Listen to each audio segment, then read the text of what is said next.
कि कांग्रेस भी अपनी अलग डफली अपनी अलग राज, कई मुद्दे ऐसे हैं जिस मुद्दों पर वो काम भी कर रही है, बात भी कर रही है और उन मुद्दों पर वो एग्रेसिव भी है। जी बाबा, कल भी आपने देखा होगा कि सड़कों पे वो लोग उतरे हुए थे कई मुद्दों को लेकर के, और ये सिलसिला लगातार जारी है। सरकार पर और भारतीय जनता पार्टी पर सीधा हमला है, नीतीश पर हमला नहीं है। ये हमला सीधा जो है वो भारतीय जनता पार्टी पर है। भारतीय जनता पार्टी की राज्य सरकार और केंद्र सरकार दोनों को टारगेट पर रखा हुआ है। ये लड़ेंगे तो चिराग पासवान ही लड़ेंगे और चिराग पासवान उस सीट को नहीं छोड़ेंगे, ये भी बात हमने कह दिया था और वो आज सच है।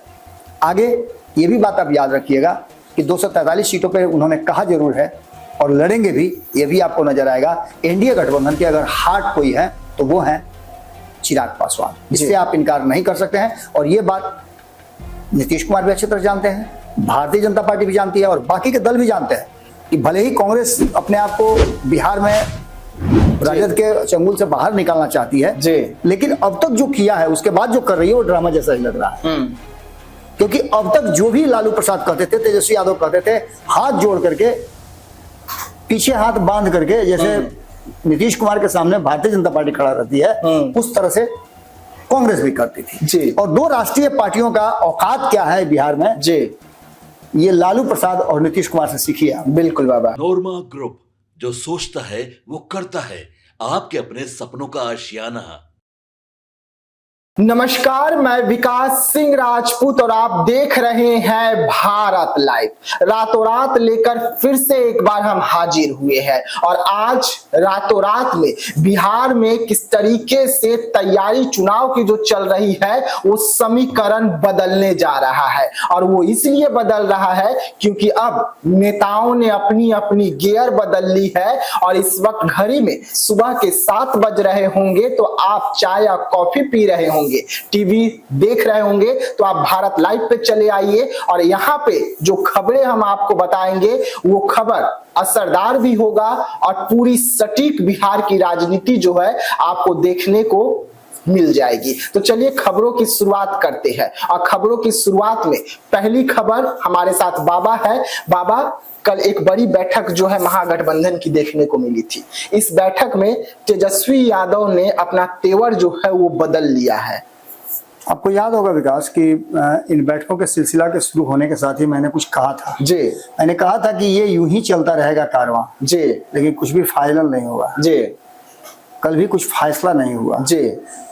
बहुत बारीकी से देखने के बाद कुछ बातें समझ में आती हैं, क्योंकि हम लोग तो बॉडी लैंग्वेज भी बिल्कुल हैं। इस मीटिंग की खासियत सिर्फ एक थी जिसको मैंने खबरों में बताया भी था, और इस मीटिंग की सबसे बड़ी खासियत ये थी कि अब तक जो तेजस्वी यादव अपने दाएं और बाएं, लेफ्ट और राइट लोगों को बैठा कर रखते थे, इस बार उन्होंने अकेले बैठना स्वीकार किया। ये बताने की कोशिश की कि मैं पावर हूं और आप लोग पावर सेंटर। मेरे द्वारा आप लोग प्रकाशित होते हैं, आप लोग के द्वारा तेज मैं हूं, बाकी आप लोग हैं।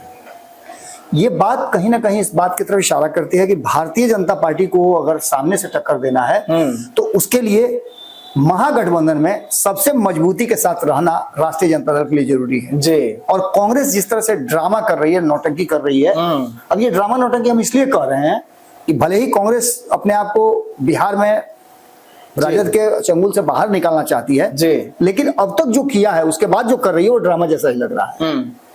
क्योंकि अब तक जो भी लालू प्रसाद कहते थे, तेजस्वी यादव कहते थे, हाथ जोड़ करके पीछे हाथ बांध करके, जैसे नीतीश कुमार के सामने भारतीय जनता पार्टी खड़ा रहती है उस तरह से कांग्रेस भी करती थी। और दो राष्ट्रीय पार्टियों का औकात क्या है बिहार में, ये लालू प्रसाद और नीतीश कुमार से सीखिए। बिल्कुल बाबा।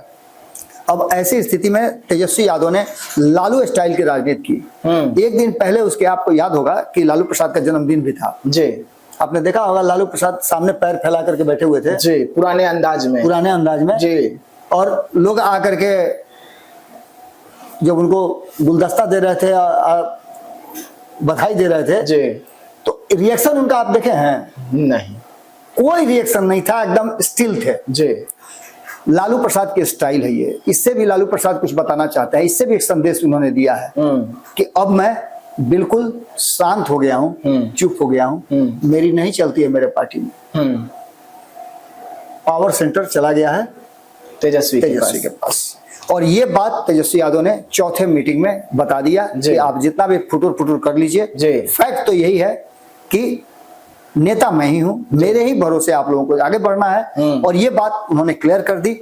इस पूरे बैठक का जो निकल करके आया उसमें तेजस्वी यादव का तेवर नजर आया और वो तेवर अब आने वाली बैठक से पहले बिल्कुल सभी को परेशान करेगा। हाँ, एक बात उसमें नजर जरूर आई कि उसमें सबसे ज्यादा अगर खुश कोई था, इस बीच में सीट शेयरिंग का समझौता भी आया, 140 से ऊपर सीटों पे लड़ेगी राष्ट्रीय जनता दल, 20 के आसपास सीटें मिलेंगी, 18-20 के आसपास मिलेंगी मुकेश सहनी को, 50 सीटें मिलेंगी कांग्रेस को, 30 से के आसपास सीटें मिलेंगी बाकी लोगों को, बाकी जो बचता है वो बाकी लोगों में बांट दिया जाएगा। ये सारी बातें चल रही थी, लेकिन फैक्ट यही है कि अंततः होना वही है कि तेजस्वी यादव ही सीट बांटेंगे और तेजस्वी यादव के शर्त पर ही सीट लेना होगा। एक और इम्पोर्टेंट बात कि जिन लोगों को आना है महागठबंधन में वो माया मीडिया नहीं आएंगे, उनको लाएंगे तो तेजस्वी यादव ही लाएंगे। कांग्रेस चाहेगी तो नहीं आएंगे, वाम दल चाहेंगे तो नहीं आएंगे, मुकेश सहनी चाहेंगे तो कोई नहीं आएगा। जब चाहेंगे तेजस्वी तभी कोई एंट्री कर सकता है नया, वरना फुल स्टॉप। ये भी एक बड़ा कारण है। तो तेवर निश्चित रूप से नजर आया है और अकेले बैठ करके उन्होंने बाकी के दलों को तेवर दिखलाया है। पूरी कमेटी बैठी हुई थी, सभी सब कमेटियां बैठी हुई थी और उसमें तेजस्वी यादव जैसे उनको चुना गया है कोऑर्डिनेशन कमेटी का चीफ, वो उन्होंने दिखाया। बाबा, अगली बड़ी खबर है, एक तरफ महागठबंधन की बड़ी बैठक थी तो दूसरी तरफ चिराग पासवान की पार्टी की भी बैठक चल रही थी। इसमें प्रस्ताव रखे गए, एक बार फिर से 8 प्रस्ताव जो है पास कर दिए गए हैं और उसके बाद एनडीए में भूचाल है, क्योंकि चिराग पासवान की पार्टी अब 1-2 सीटों पर नहीं, 30-40 सीटों पर नहीं, बल्कि बिहार के 243 सीटों पर चुनाव लड़ेगी। ये बात देखिए, आपको याद होगा कि 8 प्रस्ताव तो हमें पता है, इसमें बहुजन को बहुत ज्यादा बातें की गई है, दलितों की बात की गई है, महादलित की बात की गई है, इसमें अलग अलग पॉइंट्स में बहुत सारी बातें की गई है। चिंता भी जाहिर किया गया है कि दलितों के साथ किस तरह का अत्याचार हो रहा है, उसके बाद उनकी योजनाओं को कहां से लूट खसोट हो रही है, इन सभी बातों की चर्चा हुई है। इसके अलावा जो सबसे महत्वपूर्ण चर्चा हुई है वो हुई है 243 सीटों पर तैयारी की। और ये बात चिराग पासवान ने आरा की सभा में कह दिया था। किसी ने कहा था कि शाहाबाद में उनका है क्या कि उनको मिलेगा। ये बात दावे के साथ मैं कह सकता हूं कि अगर सबसे अधिक सीट कहीं अगर मिलेगा चिराग पासवान को तो वो शाहाबाद ही होगा, और सबसे अधिक सीट कहीं जीत करके आएंगे वो भी शाहाबाद ही होगा। ये बात भी आप लिख लीजिएगा। और इसी बात को लिखने के लिए आज हम कॉलम भी साथ में रखे हैं आपने, कि आप भी लिख करके नोट करके रख लीजिएगा कि आज के डेट में 12 जून को हमने ये बात कहा था और ये बात सच हुआ। क्योंकि आपको बता दें, जहां लड़ाई कोई भी जीत नहीं पा रहा है, वहां पर अगर प्रयास करके आप लड़ाई जीतते हैं तो आप योद्धा कहलाते हैं। आपने देखा कि हमने 2024 के चुनाव से पहले ये बात कही थी कि सभी चीजों पे समझौता हो सकता है, सीटों पे समझौता हो सकता है, कम बेसी हो सकता है, लेकिन हाजीपुर पे कोई समझौता नहीं हो सकता। और हाजीपुर सीट चिराग पासवान ने खुद लड़ा, और ये बात हमने आज नहीं, एक जमाने पहले कह दिया था। कई लोगों ने कहा था कि उनकी मां लड़ेंगे, लेकिन उनकी मां वहां से लड़ ही नहीं सकती हैं क्योंकि वो दलित रिजर्व सीट है। तो एससी रिजर्व सीट पर वो नहीं लड़ पाएंगे। ये लड़ेंगे तो चिराग पासवान ही लड़ेंगे, और चिराग पासवान उस सीट को नहीं छोड़ेंगे। ये भी बात हमने कह दिया था और वो आज सच है। आगे ये भी बात आप याद रखिएगा कि 243 सीटों पर उन्होंने कहा जरूर है और लड़ेंगे भी, ये भी आपको नजर आएगा। क्योंकि चिराग पासवान सिर्फ लोक जनशक्ति पार्टी के लिए नहीं, बल्कि आज के डेट में जैसे हार्ट अगर काम करना बंद कर दे तो पूरा शरीर आपका शिथिल पड़ जाता है, बिल्कुल बाबा, उसी तरह आज एनडीए गठबंधन के अगर हार्ट कोई है तो वो है चिराग पासवान, जिससे आप इनकार नहीं कर सकते हैं। और ये बात नीतीश कुमार भी अच्छी तरह जानते हैं, भारतीय जनता पार्टी भी जानती है और बाकी के दल भी जानते हैं। सब चिराग की तुलना जरूर कर सकते हैं लेकिन चिराग की जगह पर तक आ नहीं पाएंगे। ये भी बात अभी तत्काल नजर नहीं आ रहा है बाबा। लेकिन उसके बाद जो एक और प्रस्ताव आया चिराग पासवान की ओर से, वो भी प्रस्ताव काफी अहम हो जाती है इसके बाद में। राष्ट्रीय पार्टी वाली। राष्ट्रीय पार्टी वाली, या वो सिर्फ बिहार तक सीमित नहीं रहेगी। देखिए, आम आदमी पार्टी राष्ट्रीय पार्टी बन गई थी और आम आदमी की पार्टी के साथ साथ लोक जनशक्ति पार्टी भी राष्ट्रीय पार्टी बनते बनते रह गई थी। कई राज्यों में इनके विधायक हैं, जैसे आप झारखंड की बात कर दिए, वहां भी एक विधायक इनके हो गए हैं। इसका एक कोटा है जो अगर पूरा कर लेते हैं, नागालैंड में इनके विधायक हैं, तो ऐसी स्थिति में आगे जो चुनाव होने वाले हैं बाकी के राज्यों में, उस पर भी उनका नजर है, ध्यान है, और वहां भी वो अपने आप को चुनाव में उतारेंगे। ये संदेश अभी ही दे दिया है, 2025 के चुनाव से पहले ही वो संदेश दे दिया है। बाबा, दूसरी बड़ी बैठक एक और हो रही थी। कल बिहार में बैठकों का दौर था। एक तरफ महागठबंधन, दूसरी तरफ चिराग पासवान, तो तीसरी तरफ नीतीश कुमार और भाजपा इमरजेंसी बड़ी बैठक बुला ली थी और दोनों एक साथ ही बड़ी बैठक कर रहे थे। देखिए, निश्चित रूप से दो बड़े दल हैं, उनकी बेचैनी बढ़नी चाहिए। एक तरफ जहां आप देख रहे होंगे कि महागठबंधन में लाख कुछ होने के बाद ये सबको पता है कि एनडीए गठबंधन में भगदड़ मच सकता है जी, जिसका असर एनडीए गठबंधन पर पड़ सकता है, जैसे पिछले आप 2020 के चुनाव में देखें। लेकिन महागठबंधन में भगदड़ पड़ेगा तो बहुत असर नहीं पड़ना है, क्योंकि आप देख लीजिए बहुत थोड़ा सा सीट कम हुआ था। नीतीश कुमार तो सीधे आधा पर आ गए लगभग, और तेजस्वी यादव 80 से 75 पर आए थे, 5 ही सीट घटा था उनका जी। लेकिन वो स्टैंड थे जी तब, जबकि 3-3 दल उनके साथ विद्रोह किए थे जी, अलग हो गए थे जी। तो ये बात अच्छी तरह से भाजपा भी जानती है और नीतीश कुमार भी जानते हैं कि अगर एक साथ रहना है तो एक कुनबे की तरह रहना होगा, और तेजस्वी से लड़ना है तो उसके लिए शक्ति को संचित करना पड़ेगा, अंतिम पायदान तक लड़ना पड़ेगा। आपको मालूम है कि मैं बार बार ये बात कह रहा हूं कि बिहार से लगभग दर्जन भर भोजपुरी भाषा भाषी जो क्षेत्र के विधायक और एमएलसी और सांसद हैं, उन लोगों को काम पे लगाया है भारतीय जनता पार्टी ने। इस काम पे वो 3 करोड़ जो प्रवासी बिहारी हैं उनको बिहार वापस लाने के लिए चुनाव के समय इस काम में बहुत लोग लगे हुए हैं। मैंने कई लोगों का नाम लिया था, मिथिलेश तिवारी का मैंने नाम लिया था, मैंने नाम लिया था सच्चिदानंद राय का। इसके अलावा जीवन कुमार भी कई जगहों पर मुझे नजर आए जो एमएलसी हैं। जीवन कुमार लोगों के पास जा रहे हैं और वहां लोगों को प्रेरित कर रहे हैं कि आप आइए और बिहार में चुनाव दीजिए। सारा डाटा कलेक्ट किया जा रहा है, उसमें उनका भी एक बड़ी भूमिका है।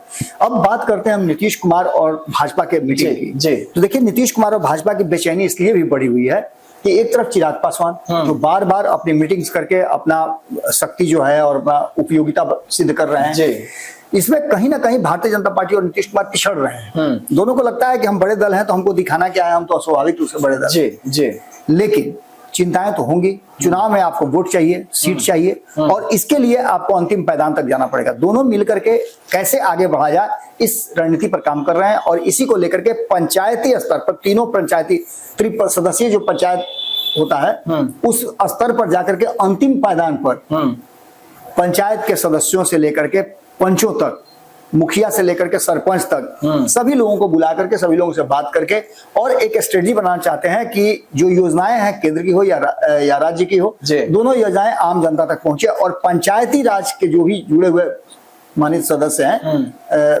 चयनित सदस्य हैं, वो लोगों तक इस बात को पहुंचाए कि हाँ सरकार काम कर रही है। यानी कि ये भी एक मीटिंग का कारण था, और इस मीटिंग में, इस इमरजेंसी बैठक में उस रणनीति पर काम हुई है कि अंतिम पायदान तक अपनी बातों को, अपनी योग्यताओं को, अपनी योजनाओं को पहुंचाया जाए, जिससे कि आम जनता को ये लगे कि नई सरकार हमारे लिए काम कर रही है।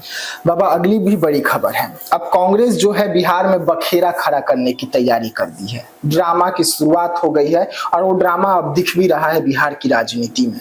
अब देख ही रहे ना कि कांग्रेस सबको छोड़ छाड़ करके अकेले दम पर काम करना शुरू कर चुकी है। भले ही वो मीटिंग में उसके सदस्य जाते हों, महागठबंधन का हिस्सा हो, इंडिया गठबंधन में सब कुछ हो, लेकिन इंडिया गठबंधन का स्वरूप आपको नजर आता है, स्वरूप एकदम नजर नहीं आ रहा है। जब बिहार में एकदम बिखरा हुआ नजर आ रहा है। जब से नीतीश कुमार छोड़े कमान तब से तो पूरी तरीके से आप वही ना खबर किया था कि आम आदमी पार्टी बाहर है, चुनाव लड़ना चाहती है। मेरी बात हुई थी, राकेश यादव हैं प्रदेश अध्यक्ष, उनसे बातचीत हुई थी, लगातार वो भी यात्रा पर हैं, और उन्होंने पहले ही घोषणा कर दिया है, उनको पता है कि जब आप इनको समाजवादी पार्टी को शामिल नहीं कर सकते। झारखंड मुक्ति मोर्चा जहां झारखंड में आपको सीट दिया उसको आप नहीं सीट दे रहे हैं, ममता बनर्जी उनको आप सीट नहीं दे रहे हैं, तो फिर हमें कहां से दीजिएगा। इसलिए उन्होंने अपने आप को अलग कर लिया है, और ये बात तो दिल्ली से ही चल रही है। दिल्ली में भी दोनों अलग अलग चुनाव लड़े थे, बिहार में आम आदमी पार्टी भी अलग लड़ी है, और जहां तक मुझे लग रहा है कि कांग्रेस भी अपनी अलग डफली, अलग राज, कई मुद्दे ऐसे हैं जिस मुद्दों पर वो काम भी कर रही है, बात भी कर रही है, और उन मुद्दों पर वो एग्रेसिव भी है। जी बाबा, कल भी आपने देखा होगा कि सड़कों पे वो लोग उतरे हुए थे कई मुद्दों को लेकर के, और ये सिलसिला लगातार जारी है। सरकार पर और भारतीय जनता पार्टी पर सीधा हमला है, नीतीश पर हमला नहीं है। ये हमला सीधा जो है वो भारतीय जनता पार्टी पर है। भारतीय जनता पार्टी की राज्य सरकार और केंद्र सरकार दोनों को टारगेट पर रखा हुआ है। और इसको लेकर के कांग्रेस जो है कहीं ना कहीं बखेड़ा खड़ा कर चुकी है। एक बखेड़ा तो उसने अपने गठबंधन में खड़ा किया है कि वो मान ही नहीं रहा कि तेजस्वी यादव मुख्यमंत्री के चेहरा बनेंगे। दूसरी तरफ सीटों को लेकर के बखेड़ा खड़ा है और तीसरी तरफ सड़कों पर उतर करके जिस तरह से ड्रामा कर रही है, ये साफ साफ लगता है कि कहीं ना कहीं कांग्रेस एक नए रास्ते पर निकल पड़ी है और इसका अंजाम आने वाले चुनाव में आपको देखने को मिल सकता है। बाबा, बिहार में खेला बिगाड़ने की तैयारी हो रही है। चुनावी तहत चुनाव के मद्देनजर ये खेला बिगाड़ेंगे। प्रशांत किशोर, गुप्ता जी आ रहे हैं, मांझी जी आ रहे हैं, कुशवाहा जी है और ये तमाम ऐसे लोग हैं जो बिहार की राजनीति को बदल सकते हैं। वैसे में खेला बिगाड़ने की क्या कुछ अंदर खाने तैयारी चल रही है, प्लानिंग चल रही है? देखिए, दो लोग तो इसमें पहले से नॉमिनेटेड है जी, उपेंद्र कुशवाहा और जीतन राम मांझी को आपने देखा होगा कि किसी भी हर चुनाव में अपना बदल देते हैं, पाला बदल देते हैं, कभी उस खेमे से कभी उस खेमे से। हालांकि 2020 और 2024 का चुनाव एक साथ लड़े थे, बीच में वो कूद करके दोनों चले गए जरूर थे। आपको याद है ना जी कि जब नीतीश कुमार 2020 में नीतीश कुमार के साथ चुनाव लड़े थे वो जीतन राम मांझी, बीच रास्ते में नीतीश कुमार को छोड़ करके, जब नीतीश कुमार महागठबंधन के साथ थे तो छोड़ करके वो चले गए थे जी। याद है आपको एनडीए गठबंधन में? वो तो संयोग था कि नीतीश कुमार पहुंच गए तो फिर से वो पहुंच गए। उपेंद्र कुशवाहा की भी यही हाल थी। उपेंद्र कुशवाहा चुनाव लड़े थे 2020 में अलग से जी, बीच में आ गए नीतीश कुमार के साथ। 2024 के चुनाव में नीतीश को छोड़ करके फिर चले गए थे जी, संयोग था कि नीतीश कुमार पहुंचे वहां लड़े। तो ये दो लोगों का तो निश्चित रूप से खेल भंडोल करने में और खेल बिगाड़ने में इनकी भूमिका रहेगी जी। इस बार भी सीट को लेकर के जो कम सीटें इनको मिल रही हैं, जो नजर आ रहा है उसके अनुसार हम बता रहे हैं, अभी तो सीट फाइनल नहीं हुआ है जी, लेकिन संभावनाओं के हाइपोथेटिकल ही मान के चलिए इसको। लेकिन इन दोनों को कम सीटें मिलती हुई, 6-7 सीटें इन लोगों को मिलती हुई दिखाई दे रही है। ऐसी स्थिति में कहीं ना कहीं इन लोगों का नाराजगी भी होना है और ऐसी स्थिति में ये गठबंधन छोड़ के भी जा सकते हैं। लेकिन ये दो जो लोग हैं, इन लोगों की चर्चा खूब हो रही है। इसके अलावा और 2-3 लोग और हैं, जैसे निशिकांत सिन्हा है, वो भी अपना काम कर रहे हैं, जलाल कुशवाहा है, वो भी काम कर रहे हैं। आम आदमी पार्टी की हमने बात की, वो भी राकेश यादव लगातार बिहार में अपना एक असर पैदा करने की कोशिश कर रहे हैं और बहुत हद तक उन्होंने जो सीमांचल का क्षेत्र है उसमें अपनी पैठ बनाई है। अब उनका यात्रा जो है शाहबाद क्षेत्र में होने वाला है। तो ये सारी चीजें, सबसे बड़ी बात यह है कि प्रशांत किशोर जिस तरह से काम कर रहे हैं, प्रशांत किशोर कल भी हमने बताया था कि उनकी यात्रा हो रही है। आपने देखा होगा कि अभी शाहपुर में, आरा शाहपुर में उन्होंने रैली किया। चिराग पासवान की रैली के बाद अगर किसी रैली को उस एरिया में हिट मानेंगे तो ये प्रशांत किशोर की रैली थी, इसमें आप इनकार नहीं कर सकते हैं। इसके अलावा उनकी और भी रैलियां होनी है शाहबाद में। अब उनकी एक रैली जो है सीतामढ़ी में होने वाली है। हमने आपको बताया भी था कि रीगा क्षेत्र में वो जा रहे हैं, उसके लिए तैयारियां भी चल रही हैं। कई तस्वीरें हमारे पास आई हैं उस क्षेत्र से, हमारे रिपोर्टर भी वहां से तस्वीरें भेज रहे हैं कि वहां के युवा है धीरज जायसवाल, वो लगातार जो है वो अपने क्षेत्र में लोगों का प्रचार प्रसार कर रहे हैं और एक एक आदमी से मिल करके उनकी समस्या के साथ साथ प्रशांत किशोर की सभा में आने का, उनकी बात सुनने के लिए आग्रह कर रहे हैं। तो कहीं ना कहीं एक तरफ ये है, दूसरी तरफ आप आईपी गुप्ता की बात कर लीजिए। आईपी गुप्ता को आपने देखा होगा कि 10 दिनों का जो ब्रेक लिए थे, उस ब्रेक में वो दिल्ली में बैठ करके लोगों से कहा कि हम ब्रेक लिए हैं, लेकिन दिल्ली में बैठ करके बड़ा सेटिंग गेटिंग और बड़ा साठगांठ कर रहे हैं। कांग्रेस के साथ उनकी मीटिंग हुई, उनकी भाजपा के लोगों के साथ मीटिंग हुई और भी कई दलों से के साथ उनकी मीटिंग हुई और उन्होंने उस मीटिंग में अपने प्रस्ताव और अपने जो सुझाव हैं वो दे दिए हैं और अपनी डिमांड भी रख दी है। इन सब में सबसे बड़ा डिमांड उनका क्या है, तो वो है आरक्षण की वापसी वाला। बिल्कुल बाबा। इसके बाद आप देखिए कि वो क्षेत्र में घूम घूम करके जिस तरह से प्रशांत किशोर भीड़ जुटा रहे हैं, वैसे ये आम लोगों से मिलने भी जाते हैं तो भयंकर भीड़ जुट जा रही है। तो ये नजर आ रहा है, ये बता रहा है। कल ही उन्होंने अपने प्रदेश अध्यक्ष की घोषणा की है, पहले प्रदेश अध्यक्ष की घोषणा की है जिसमें राजेश कुमार प्रसाद को उन्होंने प्रदेश अध्यक्ष बनाया, जो सारण के रहने वाले हैं। ये सारी प्रक्रियाएं और एक पार्टी के रूप में उन्होंने अपने आप को फॉर्मेट कर लिया है। 1 करोड़ लोगों की सदस्यता ग्रहण कराने की उन्होंने तैयारी की है। यानी वो ये बताना चाहते हैं कि हमारी संख्या 80 लाख से 1 करोड़ है तो है। और ये आप मान के चलिए कि जिस तरह से हमने सदस्यता अभियान में देखा कि जो दिव्यांग हैं वो लोग भी सदस्यता लेने के लिए खुद चल करके पहुंच रहे हैं। तो ये सारी बातें कहीं ना कहीं इस बात की तरफ इशारा करती है कि यदि कोई ठान लेता है तो वो काम को पूरा करता है। और इसी तरह के हैं आईपी गुप्ता भी। आईपी गुप्ता और उपेंद्र कुशवाहा के साथ साथ मैं और कई लोगों का नाम ले रहा हूं, जिसमें निशिकांत सिन्हा भी हैं, उपेंद्र कुशवाहा हैं, जीतन राम मांझी हैं, राकेश यादव हैं, ये सभी लोग, जलाल कुशवाहा हैं, ये सभी लोग अपनी अपनी तैयारी कर रहे हैं, अपने हिसाब से तैयारी कर रहे हैं। और कहीं ये शक्ति एक जगह आकर के इकट्ठा हो गई तो ये बात आप मान के चलिएगा कि बड़ा कष्ट होने वाला है दोनों ही गठबंधन को। तो इसके लिए भी एक बड़ी चीज है।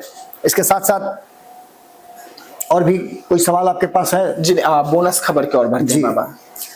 देखिए, बोनस खबर की बात आप कर रहे हैं तो बोनस खबर में सबसे बड़ी बात यह है कि भारतीय जनता पार्टी वर्सेस राष्ट्रीय जनता दल जी, ये अब मुझे, जो मैं कई वर्षों से ये बात कह रहा हूं कि 2020 के चुनाव के बाद से भारतीय जनता पार्टी का एक ही लक्ष्य था, माइनस नीतीश एनडीए गठबंधन को कैसे लीड करें और कैसे नीतीश कुमार को उस रास्ते से अलग करके वो सीधे सीधे जो है राष्ट्रीय जनता दल से लड़ाई लड़े और उस लड़ाई में वो काम करे।